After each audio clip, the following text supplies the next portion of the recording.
نے بنا 8 ارب کا، اور وہ میں آج بھی کہتا ہوں کہ اس سے کلیئر کٹ کیس ہے ہی کوئی نہیں. زمین کے قبضے جو چھڑوائے تھے وہ سارا لینڈ ریکارڈز کے دیکھ کے چھڑوائے تھے. ایک مجھے ادارہ، نہ پولیس آفیسر، کوئی آئی جی، کوئی مجھے آج ایف آئی اے کا آدمی مجھے ایک کہہ دے کہ میں نے کسی کے اوپر کہا کہ انتقامی کارروائی کرو، ایک مجھے بتا دے. کوئی مجھے بتائے جتنی ہم نے بھرتیاں کی ہیں وہ ساری میرٹ کے اوپر کی تھی. کتنے عمران خان کے رشتہ داروں کو امپورٹنٹ جگہوں پہ بیٹھے تھے. اور پھر میڈیا، ذرا میں میڈیا کے اوپر آ جاؤں، کیونکہ میڈیا میں ہمیں بڑی مار پڑی تھی سارا وقت. وہ گورنمنٹ، جس گورنمنٹ نے اس ملک کے اندر کرونا، دنیا مانتی تھی کہ کرونا کا سب سے زیادہ ڈیل اس کو سنبھالا، دنیا مانتی تھی. ہندوستان میں حالات دیکھ لیتے، ارد گرد ایران میں حالات دیکھتے جو ہمارے 2 نیبرز تھے، اور پاکستان میں حالات دیکھتے.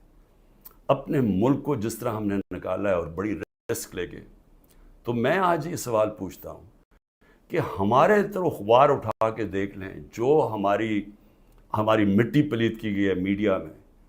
اور ایک کیس ڈال دیجیے رانا ثناء اللہ کے اوپر، وہ ڈرگز کا کیس تھا. رانا ثناء اللہ کا اے این ایف نے کیس کیا تھا، جن کے اوپر ایک میجر جنرل صاحب بیٹھے ہوئے تھے. اور ہم نے کیبنٹ میں جب رانا ثناء اللہ کا کیس آیا، کیبنٹ میں پریزنٹیشن مانگی اس سے کہ کہیں غلط کیس تو نہیں کر دیا. اور انہوں نے ایک فریم بائی فریم بتایا کہ یہ کیسے یہ رانا ثناء اللہ پکڑا گیا تھا منشیات میں. میں نے تو کسی کو نہیں کہا، نہ میری کیبنٹ نے کسی کو کہا. تو اس لیے یہ کہنا کہ آپ کے زمانے میں بھی کچھ تھا، ہمارے زمانے میں کچھ نہیں تھا. اور میں آج آپ کو آگے بھی بتا دوں کہ الیکشن جب ہوں گے، یہ میری آج پیشن گوئی مان لیں، جو مرضی کر لیں آپ، جتنا تحریک انصاف نے انشاءاللہ. تو جب ہم آئیں گے، میں آج آپ کو انشاءاللہ ہم جب آئیں گے، میں آپ کو ابھی بھی یہ کہتا ہوں، میرے سے جو کیا ہے میں تو ان کو معاف کر دوں گا. مجھے قتل کرنے کی جنہوں نے کوشش کی میں معاف کر دوں گا، کیونکہ میں جو امتی ہوں وہ نبی صلی اللہ علیہ وسلم کا ہوں، اور انہوں نے اپنی ذات کے اوپر ہمیشہ معاف کر دیتے تھے. تو میری ذات کے اوپر جو بھی چیز ہے میں معاف کر دوں گا. جو میرے گھر میں ہوا، میری بیوی اکیلی گھر میں، جس طرح گھر میرا توڑا گیا باہر سے، جس طرح اٹھا کے لے گئے، مارا لوگوں کو میرے گھر میں آ کے، میرے گھر کے اوپر جو حملے کیے گئے، جب میں تو معاف کر دوں گا. لیکن مجھے بتائیں کہ جن لوگوں کے اوپر اس وقت تشدد ہوا ہے اور ہو رہا ہے، وہ جب نکلیں گے، یا جو اعظم سواتی سے ہوا، یا جو شہباز گل سے ہوا، تو کیا وہ معاف کریں گے؟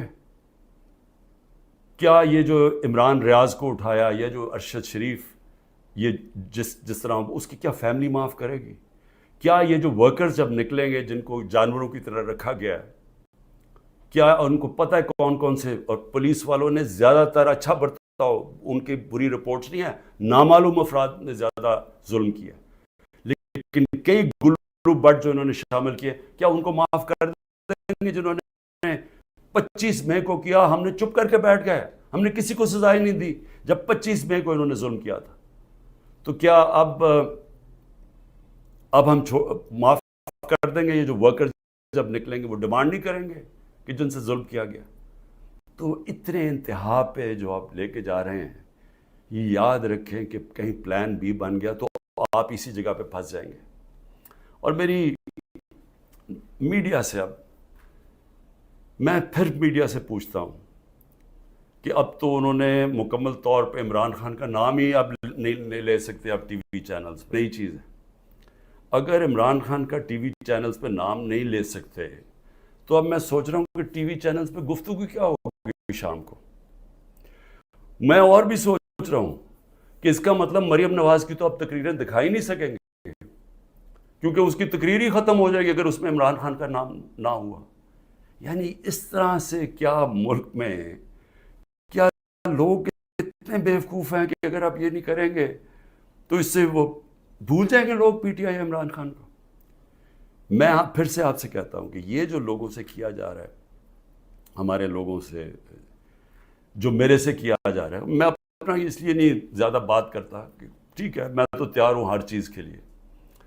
پہلے تو رانا ثناء اللہ کہتا ہے کہ عمران خان کی جان کو شدید خطرہ ہے، ٹی وی پہ جا کے کہتا ہے. پھر میرا جو انچارج تھا کرنل عاصم یہاں کا سیکیورٹی کا، اس کو وہ غائب ہو جاتا ہے. جو گاڑیاں جو پروٹیکشن دینے والی جو بلٹ پروف ہیں، وہ سوائے ایک کے باقی ساری وہ 3 جو گاڑیاں تھیں وہ غائب ہو جاتی ہیں. ان کو پکڑ کے امپاؤنڈ کر لیتے. پھر ارد گرد اس وقت جو ہمارے قریب تھا اس کے پر وارنٹ نکال دیے. تو یہاں خالی پڑا ہوں، میں اکیلا بیٹھا ہوں، 2-3 ہمارے پاس لوگ رہ گئے. اور پھر آتے ہوئے اب لوگ ڈرتے ہیں کیونکہ اگر کوئی یہاں آئے گا تو ان کو ڈر ہے کہ باہر کوئی انفارمنٹس پکڑے جائیں گے.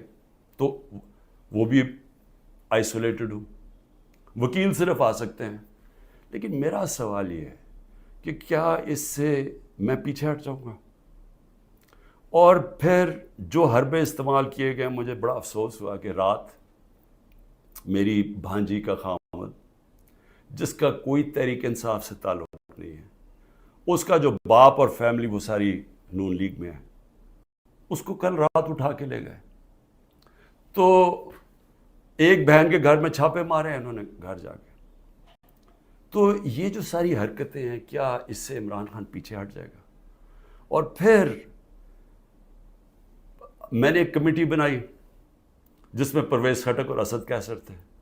ان کو دعوت ملی جی کہ ہاں اسٹیبلشمنٹ سے کیا ہے، ہمارے سے بات چیت کریں. وہ ادھر جاتے ہیں، ادھر ان کو سیف ہاؤس میں بٹھا لیتے ہیں. وہ بھی جب تک مجھے خبر آ رہی ہے ابھی وہ سیف ہاؤس میں بیٹھے ہوئے ہیں. انہیں کہہ رہے ہیں کہ تب آپ کو ہم چھوڑیں گے جب آپ یہ کہیں گے کہ ہم تحریک انصاف سے ہم اس کو چھوڑیں، تحریک انصاف اور عمران خان کو. تو اصل میں یہ جب آپ یہ حرکت یہ جو کر رہے ہیں، کیا آپ کو سمجھ ہے کہ آپ لوگوں سے کیا پوچھ رہے ہیں جب آپ کہتے ہیں کہ آپ تحریک انصاف سے علیحدہ ہو رہے ہیں؟ کیا اندازہ ہے کہ یہ کہہ کیا رہے ہیں آپ یہ کہہ رہے ہیں کہ آپ پالیٹکس چھوڑ دیں. کیونکہ جس وقت جو اس وقت تحریک انصاف کو چھوڑے گا، یہ میں آج آپ کو رائٹنگ میں دے رہا ہوں کہ اس کو لوگوں نے ووٹ نہیں ڈالنی. تو جو ہمارے سارے لوگ اتنی مشکلوں کے باوجود ہمارے ساتھ کھڑے ہیں، نظریاتی طور پہ بھی کھڑے ہیں، وہ جو ظلم ہو رہا ہے اس کے اوپر بھی وہ لوگ کھڑے ہو گئے کہ ہم نہیں جاتے. لیکن ان سب کو یہ بھی پتا ہے کہ جو چھوڑے گا اس کی اس وقت پالیٹکس ختم ہو جائے گی. تو یہ جو ان دونوں کو، ہمارے سینئر لوگوں کو، میں نے تو اس لیے کہا تھا کہ بات چیت شروع کریں گے، وہ بات چیت کرنے گئے ان کو ہی بٹھا لیا. تو اس کا مطلب کہ بات چیت نہیں کرنا چاہتے ہیں. اس کا مطلب یہ کہ یہاں فیصلہ ہوا ہے بند کمروں میں کہ پارٹی کو ختم کرنا ہے، عمران خان کو اکیلا کر دینا. عمران خان اکیلا ہو چکا ہے. عمران خان کے تو ارد گرد اب کوئی بھی نہیں ہے. نہ میں کسی کو ٹیلی فون کر سکتا ہوں، نہ میں کسی سے بات کر سکتا ہوں، کہ سب چھپے ہوئے ہیں. یا جو میری سینئر لیڈرشپ ہے ان سے مشاورت نہیں کرتے، وہ سارے جیل میں ہیں، یا انہوں نے کہا کہ ہم جی پیچھے ہٹ رہے ہیں، ہم پالیٹکس سے پیچھے ہٹیں. تو کیا میں سوال یہ پوچھتا ہوں کہ چلیں عمران خان کو تو آپ نے آئسولیٹ کر دیا، کیا یہ پاکستان میں اس کی بہتری ہو رہی ہے؟ یہ ہمارا ملک کے لیے بہتر ہے؟ ہماری جو اکانومی بیٹھتی جا رہی ہے، جو غربت بڑھتی جا رہی ہے، بے روزگاری بڑھتی جا رہی ہے، مہنگائی بڑھتی جا رہی ہے، کیا یہ اس سے ٹھیک ہو جائے گی؟ کیا اندازہ نہیں کہ یہ جو بھی سوچ رہے ہیں، جو بھی یہ سوچ ہے اس کے پیچھے، کیا وہ آگے پاکستان کا بھی سوچ رہے ہیں؟ ایک پارٹی جو ملک کی فیڈرل پارٹی ہے، جو اس وقت سارے صوبوں کے اندر ہے اور سب کو اکٹھا رکھ سکتی ہے، جب اس پارٹی کو توڑنے کی کوشش کی جا رہی ہے اور اس کے لیڈر کو ختم کرنے کی کوشش کی جا رہی ہے، کیا یہ پاکستان میں اس کی بہتری ہے؟ ہمارے ملک کی بہتری ہے اس میں؟ کیا ہم یہ نہیں سمجھتے کہ کوئی اسٹیبلشمنٹ آج تک ملک کو اکٹھا نہیں رکھ سکی، جو ہماری طرح کا ملک ہو، جدھر مختلف صوبے ہوں، مختلف زبانیں ہوں؟ جب جس طرح کے یہ حالات کیے جا رہے ہیں، یہ پاکستان سے دشمنی ہو رہی ہے. کیا عمران خان کو اب غدار کہہ کے وہ مان جائے گی؟ لوگ غدار قوم مان جائے گی؟ کیا اندازہ نہیں ہے کہ پبلک اوپینین ہوتا کیا ہے؟ میں گراؤنڈ پہ، میں نے 27 سال گراؤنڈ سے پارٹی بنائی ہے. میں نے کبھی کسی کو ڈیڈی کہہ کے کسی کی ڈکٹیٹر کی کیبنٹ میں نہیں بیٹھا 8 سال پہلے اور پھر پالیٹکس میں آیا، یا میں کسی کی چھت کے اوپر سریے لگاتے لگاتے میں چیف منسٹر نہیں بنا. میں نے زیرو سے پارٹی شروع کر کے یہاں پہنچا. میں پبلک اوپینین کو جانتا ہوں. جس نے پبلک اوپینین کے اوپر آیا پاور میں، وہ جانتا ہے، وہ سمجھتا ہے. میں اس لیے آپ کو کہہ رہا ہوں کہ یہ جو آپ کر رہے ہیں اس سے پارٹی کمزور نہیں، پارٹی طاقتور ہو رہی ہے، کیونکہ پبلک جڑتی جا رہی ہے اس کے ساتھ، اور لیکن کمزور پاکستان ہو رہا ہے، ہمارے ملک کو کمزور کیا جا رہا ہے. ہماری معیشت جب کمزور ہوتی ہے تو سارا ملک کمزور ہو جاتا ہے. اور سب سے بڑی بات کہ پولیٹکس کو فریگمنٹ کیا جا رہا ہے. جو پلان مجھے نظر آ رہا ہے وہ یہ ہے کہ ہر پارٹی کو چھوٹی چھوٹی ان کے ووٹیں دے دیں، اور پھر وہ ساروں کو اکٹھا کر کے جب آپ بٹھائیں گے تو سمجھیں گے کہ وہ کمزور قسم کی حکومت ہوگی جو کنٹرول ہو سکتی ہے پیچھے سے. تو یہ تو ملک کی تباہی ہے. ملک کی اس وقت ریکوائرمنٹ ہے جو معاشی تباہی مچ چکی ہے ملک میں.